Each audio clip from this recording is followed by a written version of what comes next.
कि एक young age लड़की का इस तरीके का सिचुएशन हुआ हो, फिर भी कहते हैं कि जहाँ चाह होती वहाँ राह मिली जाती है। एम्स के हॉस्पिटल के बेड पे मैंने डिसाइड किया, क्योंकि अपनी बातें हम चिल्ला चिल्ला के करें, वो सिस्टम की इतनी हाई लेवल की बातें हो रही थी कि हम एक मध्यम वर्गीय फैमिली से थे, हम अपनी बातें चिल्ला चिल्ला के कह रहे थे, लेकिन कोई नहीं सुन रहा था। लेकिन कहते हैं मैंने अपने दिल दिमाग अंतरात्मा से ये चीज़ सोच लिया कि ठीक है, आज आपका दिन है, जितना चाहो बोल लो, एक दिन तो मेरा दिन आने वाला, मैं प्रूफ कर दूंगी कि मैं क्या हूँ, मैं क्या थी, ये मैं प्रूफ कर दूंगी। हॉस्पिटल के बेड पे डिसाइड किया वॉलीबॉल नहीं, लाइफ का सबसे टफ गेम करना है, तब मैंने माउंटेनिंग चुना। जब मैंने माउंटेनिंग कहने और करने में बहुत फ़र्क होता है। जब मैंने माउंटेनिंग की बात सोची और लोगों के सामने, सबसे बड़ी चीज़ थी सही गाइडेंस में ट्रेनिंग लेना, दूसरा स्पॉन्सरशिप। इतना बड़ा एक साथ तो मैंने 40 से 50 लाख मैंने वाकई में कभी नहीं देखे थे पहले। मेरे लिए बहुत बड़ी चीज़ थी वो इकट्ठा कर पाना। जब मैंने लोगों के सामने रखा कि मैं माउंटेनिंग करना चाहती हूँ, एवरेस्ट के लिए मुझे ट्राई करना है, हर किसी ने मुझे बोला कि क्या है, पागल हो चुकी हो क्या, तुम्हारा दिमाग खराब हो चुका, तुम कभी नहीं कर सकती माउंटेनिंग। एक पैर आर्टिफिशियल है, दूसरे में रॉड है, और तुम्हारा दिमाग खराब है, स्पाइन में भी फ्रैक्चर है, तुम पागल होगे, चुपचाप कोई नौकरी करो, जीवन यापन करो। क्योंकि लोगों का सबसे बड़ा प्रॉब्लम ये होता, लोग फिजिकल देखते, पैरों को मेरी अंतरात्मा में क्या चल रहा था वो तो किसी को पता ही नहीं था। मुझे लगता है कि आज यहाँ पे मैं भी सुबह से देख रही हूँ, इतने अच्छी चीज़ें मैंने सीखी यहाँ पे। बहुत बड़े बड़े स्पीकर को शायद आप लोगों ने भी सुना, आज मैं भी आपको यहाँ पे कि चाहे जितना मोटिवेट करूँ, चाहे जितना चीज़ें मैं बताऊँ, लेकिन मुझे लगता है सबसे बड़ा मोटिवेटर कौन होता, आप खुद। जिस दिन किसी भी लक्ष्य के प्रति आपकी अंतरात्मा जाग गई, आपको कोई नहीं रोक सकता उस लक्ष्य को पाने में। ये मैं किताब से बातें नहीं बोल रही हूँ, ये मैं एक एक पल मैंने मैं कोई भी किताब की बातें नहीं, एक एक पल आज जो मेरा 26 साल का एक्सपीरियंस है वो मैं बता रही हूँ सिर्फ आपको। उसके बाद किसी तरीके से मैनेज किया मैंने। भाई साहब, मेरा परिवार मेरा बैकबोन था।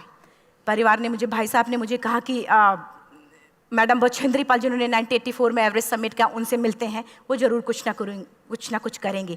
हॉस्पिटल से निकलने के बाद मेरे राइट लेग में स्टिचेस लगी थी। मैंने डायरेक्टली घर जाने की बजाय, जब लोग ये सोचते हैं कि मुझे अपना जीवन यापन कैसे करना है, जब लोग ये सोचते हैं कि मुझे अपनी ज़िंदगी के मेरे दिमाग में सिर्फ 2 चीज़ें चल रही थी, मुझे इनका जवाब कैसे देना है और एवरेस्ट समिट कैसे करना है। फर्स्ट तुरंत गए बछेंद्री मैम के पास। जब मिले, मैम ने फर्स्ट टाइम जब मुझे देखा तो उन्होंने कहा, अरुणिमा, उनकी आंखों में आंसू आ गए। उन्होंने बोला, अरुणिमा, तूने ऐसी हालात में एवरेस्ट जैसे दुरूह पहाड़ के बारे में सोचा तो तूने अपने अंदर तो एवरेस्ट फतह कर लिया, अब तो सिर्फ लोगों के लिए। मेरे परिवार को छोड़ के बाहर की पहली ऐसी महिला थी जिन्होंने मुझ पे भरोसा किया था कि हाँ अरुणिमा, तुम कर सकती हो। मेरे लिए वही बहुत बड़ी चीज़ थी। प्लानिंग भी कर ली, मैम भी मिल गई, सब हो गया। लेकिन जब उतरते हैं फील्ड में तब पता चलता कि हम क्या हैं। रोड हेड से मैं पहुंच गई। मैडम ने कहा कि ठीक है, तुम्हारे कहने तुम्हारे सोचने से कुछ नहीं होगा, अरुणिमा, प्रूफ करो कि कर सकती हो। मैंने कहा बस एक मौका चाहिए मुझे। वाकई में जब मैं माउंटेन में पहुंची, रोड हेड से बेस कैंप लोगों को 2 मिनट लगता था, मुझे 3-3 घंटे लगते थे, क्योंकि मेरे राइट लेग की हड्डियां भी नहीं जुड़ी थी। लेफ्ट मेरा आर्टिफिशियल लग चुका था, लेकिन स्टंप एकदम रेड, उसका मतलब घाव एकदम नए थे। मैं अगर पैर रखती थी तो मेरे पैर से जोर से अगर दबा देती थी तो पैर से मेरे ब्लड आने लगता था। सारे लोग नॉर्मल थे वहाँ पे। हर कोई ये बोलता कि एक पीक के लिए जाते थे तो हर कोई मुझे ये बोलता कि अरुणिमा, तुम धीरे धीरे आओ। मेरे दिमाग में हर बार यही बात चलती थी कि क्या है, मैंने एवरेस्ट का प्लान किया, मैं इनके बराबर भी नहीं चल पा रही हूँ। खुद से संकल्प लिया कि कोई बात नहीं, एक दिन ऐसा आएगा कि मैं इनसे पहले जाऊँगी। और आपको शायद यकीन ना हो, आने वाले 8 महीने बाद पूरा का पूरा वेट उठा के बेस कैंप से साथ निकलते और टॉप पे पहले पहुंचते।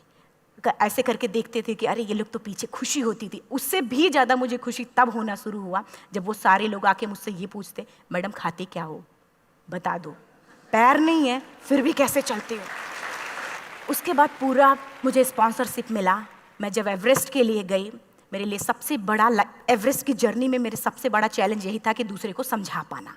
मैं नहीं समझा पाती कि भाई मैं कर सकती हूँ। जब मैं एवरेस्ट के ले गए, शेरपा होता है, शेरपा को जब ये बात पता चला कि मेरा प्रोस्थेटिक लेग है, आर्टिफिशियल लेग है, दूसरे में रॉड, बोला नहीं ले जा सकता, इसकी वजह से तो मेरी भी जान जाएगी। मैडम ने, हमने सबने कन्विंस किया किसी तरीके से मन। वाकई में जो टीवी में हम और उसमें फोटोज़ में देखते हैं ब्लू और ग्रीन आइस, हिला देने वाला होता, जितना सुंदर दिखता उतना ही हिला देने वाला होता। जब मैं हमारे ग्रुप में 6 लोग थे, रॉकी एरिया तक मैं सबसे पहले थी, लेकिन जैसे ही मैं ग्रीन और ब्लू आइस में गई, मेरा आर्टिफिशियल लेग स्लिप कर जाता था। फ्रंट पॉइंटिंग से, जब मैं फ्रंट क्रैम्पोन से फ्रंट पॉइंटिंग मारती थी, लेफ्ट से पेन होता था तब भी करते, लेकिन आर्टिफिशियल जैसे फ्रंट पॉइंटिंग मूव हो जाता, मेरा पैर ही मूव हो जाता था। शेरपा मुझे बोला नहीं हो सकता अरुणिमा, ज़बरदस्ती मत करो। मैंने कहा कुछ नहीं, ये मेरा पैर है, मैं जानती हूँ कैसे चलेगा। फाइनली 1, 2 बार, 3 बार करने, 4 बार, 5 बार होल्ड हो जाता था, आइस थोड़ा टूट के निकलता था, तो मैं वहाँ पैर रख के जाती थी। कैंप 3 तक ठीक था, प्रॉपर एक्लिमेटाइज किया अपने आप। कैंप 3 तक जनरली गए। बात जब कैंप 3 के ऊपर की होती है, साउथ कोल समिट, अच्छे माउंटेनियर, अच्छे दिलेर के हौसले धरे के धरे तब रह जाते हैं जब अपनी आंखों के सामने किसी को मरता देखता है, और दिमाग में बात, जब जिसको डिसीजन मेकिंग, और जब दिमाग में बातें जब ये आने लगती हैं कि अरे जिस चीज़ के लिए हम जा रहे हैं उसी चीज़ के लिए आदमी मर रहा है, इसी चीज़ के लोग लिए मर चुके हैं। रात में क्लाइंबिंग, ज़्यादा से ज़्यादा माउंटेनिंग रात में की जाती है क्योंकि वेदर शांत होता है। जब मैं रात में निकली साउथ कोल से, कैंप 4 से, मेरी हेडलाइट जिधर ही हेडलाइट जा रही थी उधर ही डेड बॉडीज़ मुझे नज़र आ रही थी। मेरे रोंगटे खड़े हो रहे थे, मुझे समझ में नहीं आ रहा था कि मैं करूं तो क्या करूं। इतना ही नहीं, मैं जिस रोप में थी उसी रोप में जब मैं आगे जा रही हूं और एक बांग्लादेशी, उनका हाथ हल्का ऐसे हिल रहा, मुंह से आवाज आ रही थी। मैं एक्सप्लेन नहीं कर सकती मुझे कितना डर लग रहा था। बार बार ये बार मन में आती, इसका ऑक्सीजन खत्म हुआ है, ये मर चुका है लास्ट सिचुएशन में, और हम कुछ नहीं कर पा रहे हैं, क्या करें। उसके बाद मैंने 10 से 15 मिनट सिर्फ मैं वहाँ खड़ी रही। मैंने सिर्फ इतना बोला कि अगर आप सभी में से सभी ने एवरेस्ट सबमिट कर लिया तब तो ठीक है, अगर नहीं सबमिट किया है मैं सबके लिए एवरेस्ट सबमिट करूँगी और जिंदा वापस जाऊँगी। क्योंकि जैसा हम सोचते हैं हमारी बॉडी उसी तरीके से जनरेट करना शुरू करती है। मैंने डेड बॉडी, क्योंकि जा ही नहीं सकते थे किनारे से, उसी रोप में वो एंकर है, डेड बॉडी को लांगी और लांग के जाना शुरू किया। हिलेरी स्टेप साउथ समिट के करीब जब मैं खुद पहुंची, मेरे शेरपा ने एक जोर से झटका मुझे दिया कि अरुणिमा वापस चलो, तुम्हारा ऑक्सीजन खत्म हो रहा है। हिलेरी स्टेप के बाद एवरेस्ट समिट है, थोड़ा चलने के बाद एवरेस्ट समिट है। अगर कोई आपसे ये बोले, आप अपने टारगेट के इतने करीब हो, अगर कोई आपसे ये बोले कि अरुणिमा वापस चलो, कैसा लगता है? मैंने भी यही बोला, सर क्या बोल रहे हो आप, मैं नहीं जाऊंगी वापस। बोला अरुणिमा जिंदगी रही, दोबारा ट्राई करना और एवरेस्ट समिट हो जाएगा दोबारा तुम्हारा। मैंने कहा नहीं, ये आप जिंदगी में गोल्ड चांस बार बार नहीं आते, लाइफ में कभी कभी आता है, ये आपके ऊपर आता, आप उसको पकड़ के रखते हो या फिर छोड़ देते हो। मैं अपना गोल्ड चांस कभी नहीं, क्योंकि मैं जान रही थी मुझे स्पॉन्सरशिप बहुत मुश्किल से मिला, एक बार अगर मैं छोड़ देती दोबारा मुझे कभी नहीं मिलता।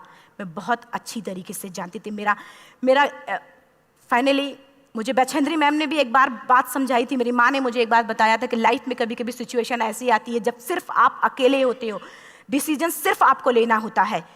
जहाँ पे भी होना, खड़े होकर हल्का सा पीछे मुड़कर देखना और ये सोचना कि आप एक एक कदम चल के यहाँ तक पहुँचे हो, सिर्फ अपना एक कदम आगे बढ़ाना, तुम देखना कुछ देर बाद तुम टॉप पे होगी। मेरे दिमाग में उनकी बातें वीडियो की तरह चल रही थी और सिर्फ एवरेस्ट का टॉप चल रहा था। मैंने शेरपा को पहले कन्विंस करने की कोशिश की कि भाई चल, कुछ नहीं होगा भाई चल। फाइनली जब वो नहीं माना, मैंने एक कदम आगे बढ़ाया, डिसीजन लिया कि नहीं जाना ही जाना है। आगे बढ़े, करीब 1 से 1.5 घंटे बाद मैं टॉप पे थी। और इतना ही नहीं, आज भी मैं जितनी बार बोलती हूँ उतनी बार मैं महसूस करती हूँ, मेरे रोंगटे खड़े हो जाते हैं, मेरा दोनों हाथ ऊपर करके जोर जोर चिल्लाने का मन कर रहा कि इतनी जोर से चिल्लाऊं कि सबको बता दूं कि आज मैं टॉप ऑफ द वर्ल्ड पे हूं। उन लोगों को बता दूं जो लोग ये सोचते हैं, लड़की, दूसरे विकलांग, तीसरे मिडिल क्लास में, जो लोग एक बार हार के फिर दोबारा लड़ना नहीं चाहते, जो लोग हारने के बाद सोचते हैं कि हम दोबारा कुछ कर नहीं सकते, उन लोगों को मैं चिल्ला चिल्ला के टॉप से बताना चाहती थी कि नहीं, आप सब कुछ कर सकते हो, सिर्फ एक सोच की विकलांगता, हैंडीकैप आदमी यहाँ से होता है, यहाँ से नहीं। अगर यहाँ से जो आदमी विकलांग है तो नॉर्मल आदमी भी विकलांग है, जो अगर यहाँ से विकलांग है। चिल्ला चिल्ला के मैं बताना चाहती थी। मैंने शेरपा से कहा कि आप एक फ़ोटो खींच लो, क्योंकि सारे लोग फ़ोटो, अपना नेशनल फ्लैग का जो वैल्यू होती है ना, वो जो हम कहीं बाहर होते हैं तो पता चलता है। मुझे भी बहुत खुशी हो रही थी, फ्लैग को हग किया और बोला फ़ोटो खींचो। बोला पागल हो गई है, तेरा ऑक्सीजन कभी भी ख़त्म हो जाएगा, नीचे चल। कहा नहीं, फ़ोटो खींच लो। फ़ोटो खींचा उसने। वो तो अगली बार इतना तेज गुस्सा हुआ, मैंने उसको बोला कि भाई वीडियो भी बना ले। 8848 की हाइट पे ऑक्सीजन खत्म हो रहा है। आज हम भी हंस रहे हैं आप लोगों के साथ, क्योंकि यहाँ पूरा ऑक्सीजन है। और 8848 की हाइट पे जब मुझे शेरपा, कोई भी शेरपा को बोलेगा भाई वीडियो बना, तो परेशान हो जाएगा, पागल हो चुकी, कि तुम मर जाए, यहाँ मैं जा रहा हूँ नीचे। मैंने कहा नहीं, कुछ नहीं होगा, आप बनाओ वीडियो। किसी तरीके से मन में 4-5 पेयर बैटरी रख के लेके गई कि डिस्पोजल कैमरा, एक अलग कैमरा, कि मतलब एक नहीं काम करेगा तो दूसरा करेगा, प्रॉपर प्लानिंग से। शायद आप लोग भी सोचो कि वाकई में लड़की को इतना बड़ा रिस्क लेने की क्या जरूरत थी, कि जिंदगी कभी भी जा सकती थी इसकी। लेकिन मैंने वो रिस्क लिया क्यों? क्योंकि मैं चाहती थी, कहीं ना कहीं से मेरे भी दिमाग में ये बात आ चुका था कि मैं जिंदा वापस ना जाऊं। मैं चाहती थी कि अगर मैं जिंदा ना जाऊं तो ये वीडियो मेरे इंडिया, शेरपा से मैंने यही बात बोली, ये वीडियो अगर मैं जिंदा नहीं जाती, ये वीडियो मेरे इंडिया पहुंचा देना, मेरे यूथ तक चला जाएगा। क्योंकि मैं चाहती थी कि 11 अप्रैल 2011 को मेरा एक्सीडेंट हुआ, 21 मई 2013 10:55 पे मैं टॉप ऑफ द वर्ल्ड पे थी। ऑलमोस्ट 1 से 2 साल के अंदर कैसे यहाँ से मैंने ये चीज़, मैंने कभी भी कामयाब होने के, मेरी वो जिंदगी बन चुकी थी, मेरा जुनून बन चुका था, मेरा पैशन मेरा जिद बन चुका था। वो मेरा सोते उठते बैठते सिर्फ मुझे एवरेस्ट दिखाई जाए। और मुझे लगता है किसी को भी अगर अपना लक्ष्य पाना है, यहाँ से अगर वो पागलपन जब तक नहीं आएगा तब तक नहीं होगा। वो फाइनली उसने वीडियो बनाया। आप बोल रहे फटाफट रुनिमा नीचे भागो। जब मैं टॉप पे थी तो कुछ लोग और भी थे, लेकिन 10:55 पे मैंने एवरेस्ट समिट, 11 बजे के बाद अगर कोई अटैम्प्ट करने की कोशिश करता है उसको सुसाइड अटैम्प्ट बोलते हैं। जैसे ही मैं नीचे चलना शुरू की, मैंने कहा भाई हाँ चल नीचे चलते हैं। ज़्यादा से ज़्यादा मौतें नीचे आते वक्त होती हैं एवरेस्ट पे। जब मैं नीचे आ रही हूँ, थोड़ा दूर ही मैं नीचे चली थी, मेरा ऑक्सीजन पूरी तरीके से ख़त्म। सिर्फ अंदाज़ा लगाया सकता कि जब ऑक्सीजन ख़त्म हुआ क्या परिस्थिति रही होगी। मैं ऐसे नीचे गिर गई और शेरपा मुझे बोल रहा कि रुनिमा, मुझे यकीन नहीं था कि तू एवरेस्ट सबमिट कर पाएगी, लेकिन फिर भी तूने किया। मैं चाहता हूँ कि रुनिमा जिंदा चल, तू वापस उठ, खड़ी हो। मुझे खड़ा करने की वो कोशिश कर रहा था बार बार, मैं खड़ी नहीं हो पा रही थी, वाकई में दम ही नहीं था। लेकिन फिर भी कहते हैं कि जैसे हमारे नियम होते हैं वैसे ऊपर वाले के भी नियम हैं। उसकी लिस्ट में जब मेरा नाम नहीं है तो वो मुझे नहीं ले जा सकता। अगर दूसरी चीज़, मेरा कॉन्सेप्ट एकदम क्लियर हो चुका था। जब रेलवे ट्रैक पे मैं थी, रेलवे ट्रैक पे 7 घंटे में पड़ी थी, 49 ट्रेन अप डाउन हुई थी, तो मेरा कॉन्सेप्ट एकदम क्लियर हो चुका था। इसका मतलब है कि ऊपर वाले ने अगर मुझे कुछ बचाया है तो कुछ ना कुछ इतिहास रचने के लिए बचाया है। मैंने पॉजिटिव तरीके से सोचा। और उसी समय एक ब्रिटिश क्लाइंबर नीचे से ऊपर आ रहा था और उसके पास 2 ऑक्सीजन, तो उसने एक को वहीं फेंका और दूसरे को लेके नीचे जाना शुरू किया, क्योंकि वेदर ख़राब था। मेरा शेरपा मुझे एंकर किया और जाने लगा नीचे, और वो फटाफट उसको लेके आए, मुझे लगाया। उसने बोला रुनिमा तू बहुत लकी है कि तुझे यहाँ पे ऑक्सीजन मिला है। वाकई में ऊपर वाला भी चाहता है कि तू जिंदा रहे। वो मुझे बार बार लकी लकी बोल रहा था। शायद आप लोग में से भी कोई होगा कि जो लक और भाग्य जैसी चीज़ों पे यकीन करता हो, या पता नहीं भी। मैं किसी की भावनाओं को ठेस नहीं पहुंचाना चाहती, लेकिन मैं इन किसी भी चीज़ों पे भरोसा नहीं करती, क्योंकि मेरा मानना है कि लक भी उसी का साथ देता है जिसके अंदर जीतने का जज्बा है। अगर आपके अंदर जीतने का जज्बा नहीं है, चारों तरफ सिर्फ बहाने होते हैं, सिर्फ बहाने, इतना सारा एक्सक्यूज़ होता है। शायद मैं भी अगर वापस आ गई होती तो मैं बोल देती मेरा ऑक्सीजन खत्म है, कोई मुझसे पूछने ना बचेंद्री मन, ना मेरा परिवार, कोई भी मुझे पूछने नहीं आता। लेकिन क्या कभी मैं अपने आप को समझा पाती? कभी नहीं। फाइनली जो भी था, लक भाग्य किस्मत में नीचे आ रही थी, बहुत खुश थी। माउंटेन, डेड बॉडीज, मेरा शेरपा, ये लोग थे। मैं किसी से शेयर भी नहीं कर पा रही थी कि अरे मैंने एवरेस्ट सबमिट किया, किसी से शेयर भी नहीं कर पा रहे थे। फटाफट मैंने नीचे हील मार के, हम ऐसे हील मार के नीचे आ रहे थे। एकाएक मेरा प्रोस्थेटिक लेग, पूरा का पूरा लेग ही निकल गया। -60 डिग्री तक टेम्परेचर डाउन हो जाता है एवरेस्ट पे। मेरा हाथ वगैरह ये सब ऐसे मूवमेंट, ऐसे मुड़ नहीं रहा था, ब्लड निकलने लगा था, ये सब यहाँ था। मुझे शेरपा से मैं बोल रही हूँ कि ऑलरेडी मेरा पैर कटा हुआ है, अगर दिमाग में ये बात है कि मेरा हाथ भी काटना पड़ेगा, कैसा लगेगा। मेरा दिमाग, क्योंकि ये ऐसा मोमेंट, रेड 3 स्टेज होती हैं। रेड मेरा हो चुका था, red, black, blue, black. Black हो तो काटना पड़ेगा। तो बार बार मैं बोल रही हूँ सिर्फ से कि भाई हाथ मेरा कुछ हो रहा है, इसमें मूवमेंट नहीं हो रहा है, यहाँ सबसे ब्लड हो रहा है। बोला अरुणिमा कुछ नहीं, जितना नीचे जाएंगे उतना अच्छा होगा। प्रोस्थेटिक लेग मेरा निकल चुका है, मैं रुकी हूँ, मेरा ऑक्सीजन चल रहा, बड़े मुश्किल से लक भागे किस्मत जो भी था मुझे मिला था।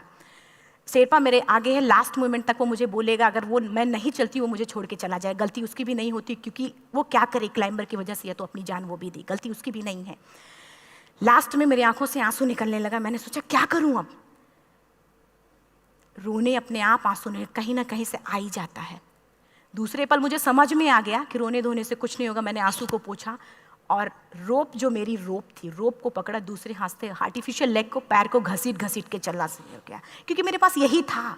ये तो दूसरा था, गिव अप कर दो ही चीज़ थी। पैर को घसीट घसीट चलना शुरू हुआ। कुछ दूर नीचे चलने के आने के बाद रॉक था, उसमें घुसे, पैर को खोला, सही किया, फिर नीचे चलना।